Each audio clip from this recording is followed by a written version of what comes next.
अगले कुछ घंटों में यूक्रेन पर बहुत बड़ा हमला शुरू हो सकता है। पुतिन ने अपने तमाम मिलिट्री कमांडर्स के साथ मीटिंग की है और इस वक्त रूस यूक्रेन युद्ध से जुड़ी जो खबर आ रही है उसके मुताबिक पुतिन ने 10 बड़े मिलिट्री अड्डों को एक्टिव कर दिया है। जेलेंस्की के ड्रोन ऑपरेशन का बदला लेने के लिए पुतिन के कई मिसाइल रेजिमेंट इस वक्त अटैक मोड में आ चुके हैं।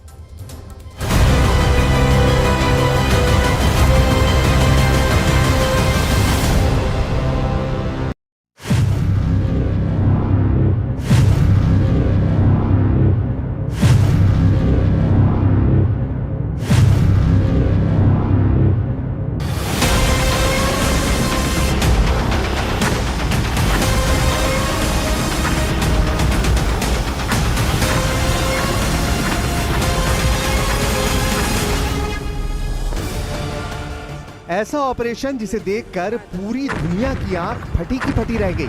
ऐसा ऑपरेशन जिसने रूस के ऑलराउंड डिफेंस को मारा है करारा तमाचा। ऐसा ऑपरेशन जिसने तोड़ डाली है रूस की सबसे मजबूत दीवार, जिसने फोड़ डाला है पुतिन की सेना का अटूट गुरूर। यूक्रेन ने इस ऑपरेशन को नाम दिया है स्पाइडर वेब, लेकिन अब इसे कहा जा रहा है जेलेंस्की का ऑपरेशन पुतिन खल्लास। ऑपरेशन पुतिन खल्लास यानी पुतिन की परमाणु कमर पर सबसे बड़ा प्रहार। ऑपरेशन पुतिन खल्लास यानी जेलेंस्की का सबसे खतरनाक वार, सबसे खतरनाक मिशन, जिसके आगे रूस का हर डिफेंस पूरी तरह फेल हो गया।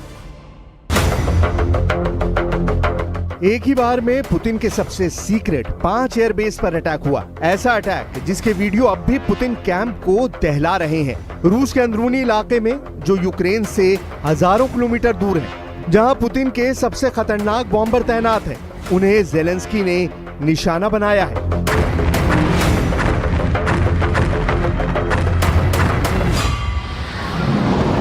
जेलेंस्की के स्पाइडर वेब ऑपरेशन को समझिए। आखिर 1 जून 2025 को रूस में हुआ क्या? यूक्रेन के 117 ड्रोन 5 एयरबेस की तरफ लॉन्च किए गए। ये ड्रोन रूस के अंदर स्मगलिंग के जरिए लाए गए थे। बाद में इन ड्रोन को रूस के अंदर लकड़ी से बने कंटेनर में रखा गया। इन्हें ट्रक के जरिए सभी रशियन एयरबेस के आसपास तैनात किया और वहीं से 1 जून 2025 को ये ड्रोन एयरबेस की तरफ लॉन्च कर दिए गए। कंटेनर की छत खुली और वहीं से ये ड्रोन लॉन्च हुए। ये क्वाडकॉप्टर ड्रोन थे जिन्होंने बारी बारी से रशियन एयरबेस पर जाकर कोहराम मचा दिया। ये पुतिन को बहुत बड़ा झटका है। बिना कोई फौज उतारे जेलेंस्की ने रूस में अंदर घुसकर मारा है। मरमंस्क और इर्कुत्स्क एयरबेस पर हमलों के वीडियो मिले हैं। धुआं देखा जा सकता है। साफ पता चल रहा है कि हमला बहुत बड़ा हुआ है। यहाँ आसपास रहने वाले लोग समझ ही नहीं पाए कि आखिर हुआ क्या, क्योंकि जिस यूक्रेन ने ये हमला किया वो वॉर जोन इर्कुत्स्क के करीब 4000 किलोमीटर दूर है।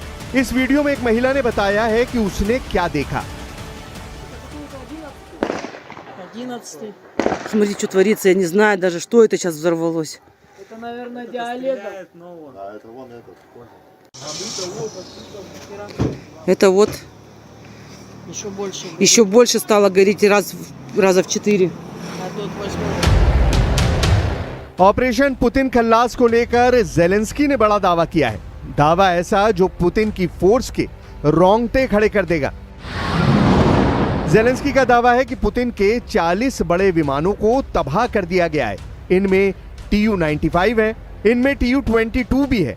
दोनों परमाणु बम वर्षक हैं। दावा यह भी है कि पुतिन का अवाक्स यानी आसमानी रडार वाला विमान तबाह कर दिया गया है। जेलेंस्की का दावा है कि पुतिन के 34% परमाणु बम वर्षक खत्म कर दिए गए हैं, जिनसे रूस लगातार यूक्रेन पर बड़ी बड़ी मिसाइल फायर करता रहा है।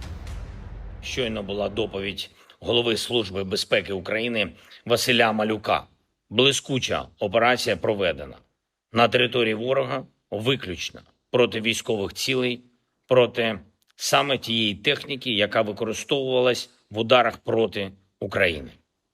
Дуже відчутні втрати Росії і абсолютно справедливі, заслужені їхні втрати. Дякую Службі безпеки, особисто генералу Малюку, також всім, хто був задіяний в операції. Готували операцію більш ніж 1,5 роки. Планування, організація, всі деталі були ідеально підготовлені. जेलेंस्की के मुताबिक इस ऑपरेशन की तैयारी 1.5 साल पहले की गई थी, यानी जेलेंस्की का प्लान फूल प्रूफ था और इसे सही वक्त पर अंजाम दिया गया। ऐसा वक्त जब डोनाल्ड ट्रंप की तरफ से लगातार यूक्रेन पर सीज फायर का दबाव डाला जा रहा है। जेलेंस्की के इस हमले ने साबित कर दिया है कि वो रूस से बराबर की टक्कर ले रहा है। इस एक हमले ने जेलेंस्की की उस फौज को फिर से एक्टिव कर दिया है जिनके कंधे डॉनबास का युद्ध लड़ते लड़ते झुके हुए थे। रूस पर हुए इस बहुत ही खतरनाक हमले को अब पुतिन के खिलाफ पर्ल हार्बर वाला अटैक कहा जा रहा है। 7 दिसंबर 1941 को अमेरिका के हवाई मिलिट्री बेस पर जापान के विमानों ने हमला किया था। तब जापान ने 353 विमानों से अटैक किया। अमेरिका के 8 जंगी जहाज तबाह कर दिए गए। अमेरिका के 180 विमान भी जला दिए गए। इस अटैक में 2400 अमेरिकी सैनिक मारे गए थे। पर्ल हार्बर का हमला ही था जिसके बाद दूसरे विश्व युद्ध में अमेरिका की एंट्री हुई थी। अब 1 जून 2025 को रूस के 5 एयरबेस पर हमला हुआ। यूक्रेन के 117 ड्रोन से पुतिन के परमाणु बॉम्बर के बेस को टारगेट किया गया और इसमें 40 विमानों को तबाह करने का दावा किया गया है। रूस का दावा है कि 3 एयरबेस पर हुए हमलों को नाकाम कर दिया गया, लेकिन 2 अड्डों पर जेलेंस्की की ड्रोन फोर्स ने 100% स्ट्राइक रेट हासिल किया है, जबकि 3 एयरबेस पर जेलेंस्की की स्पेशल ड्रोन फोर्स फेल हो गई। मरमंस्क के ओलेना एयरबेस पर अटैक हुआ जो यूक्रेन से 2000 किलोमीटर दूर है। इरकुत्स्क के बेलाया एयरबेस पर भी ड्रोन हमले हुए। ये यूक्रेन से 4000 किलोमीटर दूर है। इसके अलावा 3 और जगह टारगेट पर थी। इवानोवो 800 किलोमीटर, रियाजान 600 किलोमीटर, ये दोनों यूक्रेन से करीब हैं। इसके अलावा 7000 किलोमीटर दूर अमूर रीजन में एयरबेस पर हमले की कोशिश हुई, लेकिन इन तीनों जगहों पर हमले नाकाम कर दिए गए।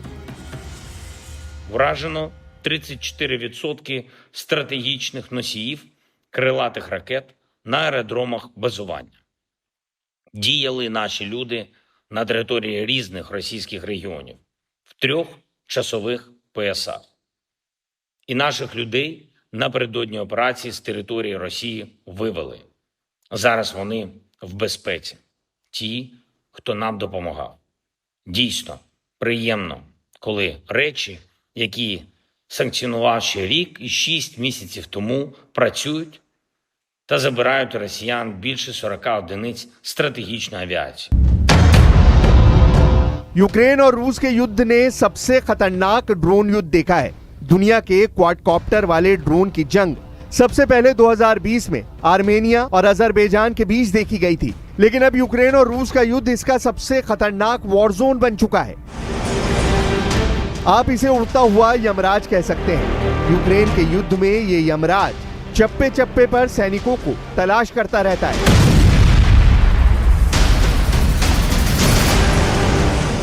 किस गोदाम में कौन छुपा है, ये हर जगह जाकर देखता है। ऐसा ही एक हमला देखिए। उड़ता हुआ यमराज इस गोदाम में दाखिल होता है और वहां उसे नजर आते हैं ये लोग, ये 3 सैनिक, 1, 2 और 3। उड़ते हुए यमराज को देखकर ये तीनों सिर झुकाकर मौत को अपना लेते हैं। ऐसे ही ड्रोन का इस्तेमाल रूस के एयरबेस के खिलाफ किया गया है। बस फर्क ये है कि उसकी रेंज ज्यादा थी और उनको ऑपरेट करने की तकनीक भी ज्यादा आधुनिक थी। इसी वजह से पुतिन की इंटेलिजेंस इन्हें ट्रैक करने में पूरी तरह फेल हो गई। जेलेंस्की के स्पाइडर वेब ऑपरेशन में 117 ड्रोन से 5 एयरबेस टारगेट किए गए। ये ड्रोन रूस के अंदर खुफिया तरीके से लाए गए और फिर इन्हें लकड़ी से बने कंटेनर में रखा गया।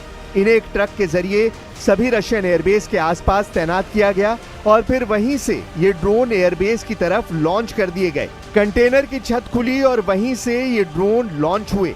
ये क्वाडकॉप्टर ड्रोन थे जिन्होंने बारी बारी से रशियन एयरबेस पर जाकर कोहराम मचा दिया।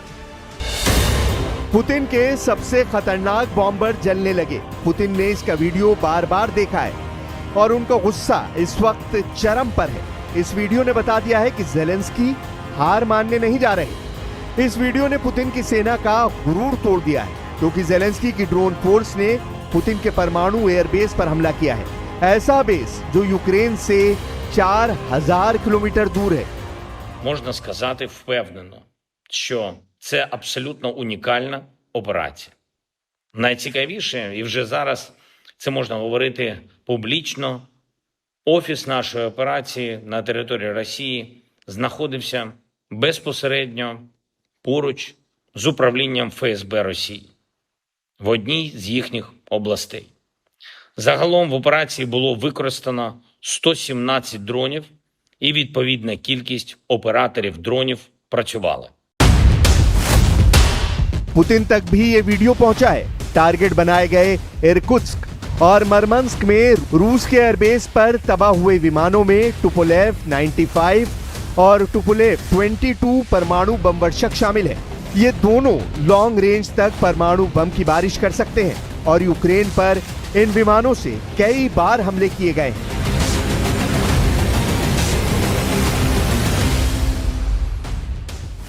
यूक्रेन युद्ध में उड़ता यमराज पुतिन के पास भी है और ऐसा यमराज जेलेंस्की के पास भी है। दोनों अपने अपने उड़ते यमराज से एक दूसरे की फौज की जान ले रहे हैं। फर्क यह है कि जेलेंस्की ने 1 जून को जो हमला किया है वो पुतिन के युद्ध पर सवा सेर साबित हुआ है। इस उड़ते हुए यमराज का नाम है FPV ड्रोन।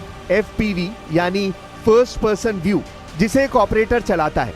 इस वक्त यूक्रेन में इसे उड़ता हुआ यमराज कहा जा रहा है। उड़ता यमराज मौत की 100% गारंटी है।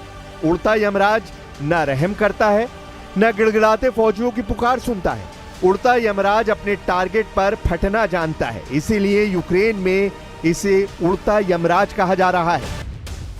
रूस पर जेलेंस्की का हमला देखकर नेटो के पस्त हुए हौसले भी बुलंद हो गए हैं। नेटो ने कहा है कि यूक्रेन को नेटो में आने से अब कोई नहीं रोक सकता। Well, you know that when it comes to Ukraine, in Washington, there was a clear commitment by all 32 allies that there is an irreversible path for Ukraine to come into NATO. Not with an end date, not understanding this as part of a peace settlement, but clearly as a longer-term commitment by all 32 allies. And we are building that bridge as we speak. वैसे Putin भी खामोश नहीं है, वो सब कुछ देख रहे हैं। एयरबेस पर हुए हमले के बाद पुतिन लगातार मीटिंग कर रहे हैं। वो अपने कमांडरों से कह चुके हैं कि बदला ऐसा लिया जाए कि जेलेंस्की की ड्रोन फोर्स पानी न मांग पाए। कोई शक नहीं कि ऐसे ड्रोन बहुत तड़पा कर मारते हैं। पूरी दुनिया में इनके वीडियो पहले भी वायरल हुए हैं, जब यूक्रेन और रूस दोनों के सैनिक इनसे जूझते हुए मारे गए। ज्यादातर ने ऐसे ड्रोन के आगे सरेंडर कर दिया। इस मंडराती हुई मौत ने पूरी दुनिया में युद्ध का तौर तरीका बदल दिया है। यूक्रेन ने भले ही रूस के हवाई अड्डों पर हमला करके यूरोप और अमेरिका को खुश कर दिया हो, लेकिन ब्रिटेन ने दो टूक कह दिया है कि अब रूस ऐसा पलटवार करेगा जो यूक्रेन युद्ध को बेहद विनाशक बना देगा। ब्रिटेन ने तो अमेरिका से सीधी मांग भी कर ली कि अमेरिका अब जल्द से जल्द ब्रिटेन को ऐसे लड़ाकू विमान दे जो एटमी हथियारों से हमला कर सकते हैं।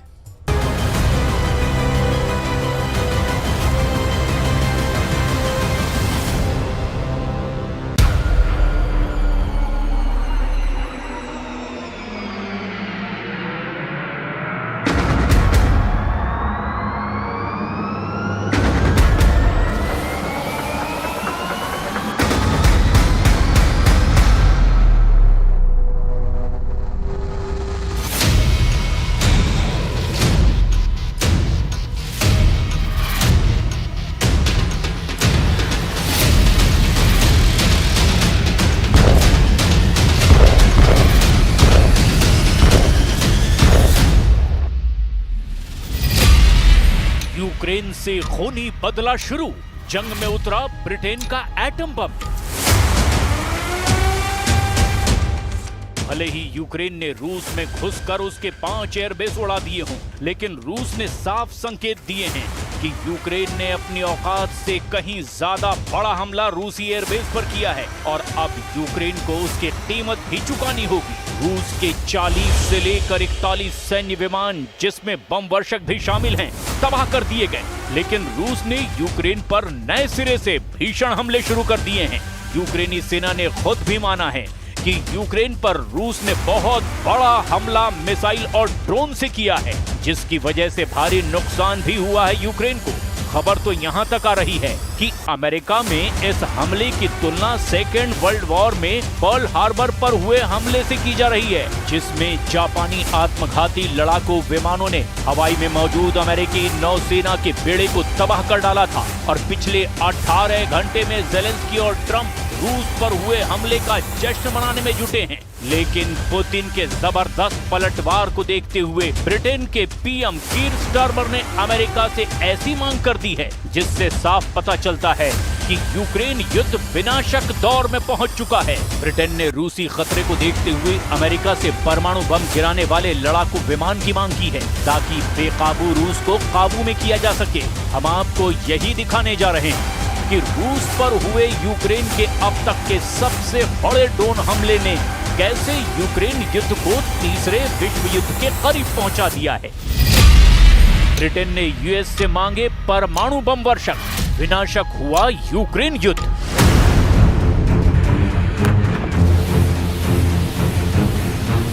यूक्रेन और अमेरिका में रूस पर हुए हमलों के बाद जमकर डायलॉग बाजी चल रही है। यूक्रेनी और अमेरिकी पुतिन के रूस पर तंज कसते हुए कह रहे हैं कि कभी किसी को इतना भी मत डराओ कि डर ही खत्म हो जाए। अब यहाँ सवाल उठता है कि जिस यूक्रेन के साथ नेटो के 32 और यूरोप के 25 देश समेत 57 देश रूस के खिलाफ जंग में सीधे या फिर पर्दे के पीछे से जंग कर रहे हों, वो बेचारा, लाचार और कमजोर नहीं कहा जा सकता, बल्कि रूस अपने दम पर लगभग 1200 दिनों से जंग में टिका हुआ है। जिस तरह से 1 जून 2025 को यूक्रेन ने रूस के खिलाफ ऑपरेशन स्पाइडर वेब चलाया है। यूक्रेन के ड्रोन रूस के अंदर साइबेरिया तक घुस आए और उन्होंने रूस के 5 सैन्य हवाई अड्डों पर हमला किया और भारी तबाही मचाई। और ये साबित करता है कि यूक्रेन ने अपने दम पर नहीं, बल्कि 57 देशों की मदद के जरिए इतने बड़े ऑपरेशन को अंजाम दिया। और यही वजह है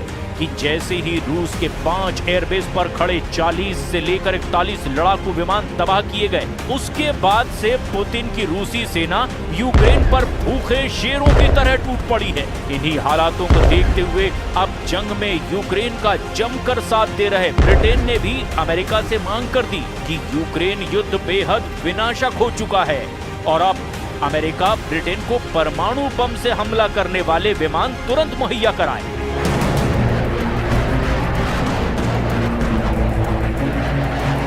ब्रिटेन ने शीत युद्ध के बाद पहली बार अपनी परमाणु नीति में बहुत बड़ा बदलाव कर दिया है। ब्रिटेन ने अब अमेरिकी लड़ाकू विमानों को परमाणु हथियारों से लैस करने की योजना बनाई है। ये कदम रूस के बढ़ते खतरे को देखते हुए उठाया गया और इसे ब्रिटेन की परमाणु प्रतिरोधक क्षमता में सबसे बड़ा विस्तार माना जा रहा है। ब्रिटिश मीडिया रिपोर्ट्स के मुताबिक ब्रिटेन न्यूक्लियर हथियार दागने में सक्षम अमेरिकी लड़ाकू विमानों को खरीदने के लिए युद्ध स्तर पर बात कर रहा है। माना जा रहा है कि ब्रिटेन के पीएम कीर स्टारमर की सरकार इस मिशन पर तेजी से आगे बढ़ रही है। यानी अब दुनिया एक खतरनाक परमाणु युग में प्रवेश कर चुकी है। दरअसल ब्रिटेन दिखाना ये चाह रहा है कि रिपोर्ट के मुताबिक ब्रिटेन के रक्षा सचिव जॉन हिली और सशस्त्र बलों के प्रमुख एडमिरल सर टोनी रडागिन पारंपरिक परमाणु हथियारों की तुलना में अब कम शक्ति वाले गुरुत्वाकर्षण बमों को लॉन्च करने में सक्षम अमेरिकी लड़ाकू जेट विमानों को खरीदने की कोशिश कर रहे हैं। प्रधानमंत्री कीर स्टारमर ने इसका समर्थन भी किया और माना जा रहा है कि पेंटागन के साथ गहरे स्तर पर बातचीत भी चल रही है। इससे पहले फ्रांस ने रूसी खतरों का मुकाबला करने के लिए पूरे यूरोप में अपने परमाणु हथियारों की तैनाती का प्रस्ताव भी रखा था, जिसका जर्मनी के चांसलर फ्रेडरिक मर्ज ने समर्थन किया था। I very much hope not. And in order to make sure that that isn't the case, we need to prepare. But we cannot ignore the threat that Russia poses. We've seen what's happened in Ukraine just over 3 years ago. Those tanks rolled across a border, something I think all of us thought we wouldn't really see in our lifetimes, the invasion of a European country. Russia has shown in recent weeks that it's not serious about peace, and we have to be ready.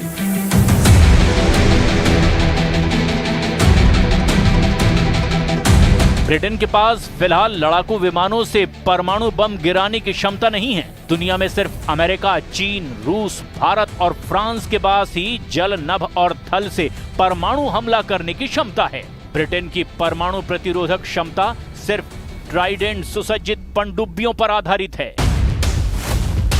और इसीलिए British रक्षा सचिव John Healey और chief of defence staff admiral sir Tony Radakin के नेतृत्व में Britain की सरकार अब अमेरिकी F-35A lightning II stealth fighter jets को हासिल करने पर विचार भी शुरू किया है, जो कि कम शक्ति वाले B-61 गुरुत्वाकर्षण परमाणु बम ले जाने में सक्षम हैं। अगर दोनों देशों के बीच ये समझौता होता है तो फिर पनडुब्बियों के अलावा ब्रिटेन के पास लड़ाकू विमानों से भी परमाणु बमों को गिराने की क्षमता होगी। ब्रिटेन के वरिष्ठ सैन्य अधिकारियों ने चेतावनी दी कि दुनिया एक तीसरे परमाणु युग में प्रवेश कर रही है, जहां रूस की आक्रामक नीतियां, चीन का बढ़ता परमाणु शस्त्रागार, ईरान और उत्तर कोरिया की अस्थिरता और साइबर हमलों की बढ़ती घटनाएं वैश्विक सुरक्षा के लिए गंभीर खतरे पैदा कर रही है, जिसकी वजह से हवाई आधारित परमाणु क्षमताओं का डेवलपमेंट ब्रिटेन को इन खतरों का सामना करने के लिए ज्यादा मजबूत और लचीला बनाएगा। टाइम्स की रिपोर्ट में कहा गया है कि F-35A lightning stealth fighter jet को खरीदने पर विचार चल रहा है, जिसे जर्मन लुफ्टवाफे ने हाल ही में ऑर्डर किया है। हालांकि दूसरे प्रकार के विमानों पर भी विचार किया जा रहा है। इन जेट की रेंज 1400 किलोमीटर है और ये B-61 थर्मोन्यूक्लियर ग्रेविटी बम ले जाने में सक्षम हैं, जो अमेरिका के 3708 परमाणु हथियारों के भंडार से हवाई ड्रॉप किए जाने वाले प्राइमरी परमाणु बम हैं। इसके अलावा ब्रिटिश सरकार ने 7000 लंबी दूरी के हथियारों के उत्पादन की योजना भी बनाई है।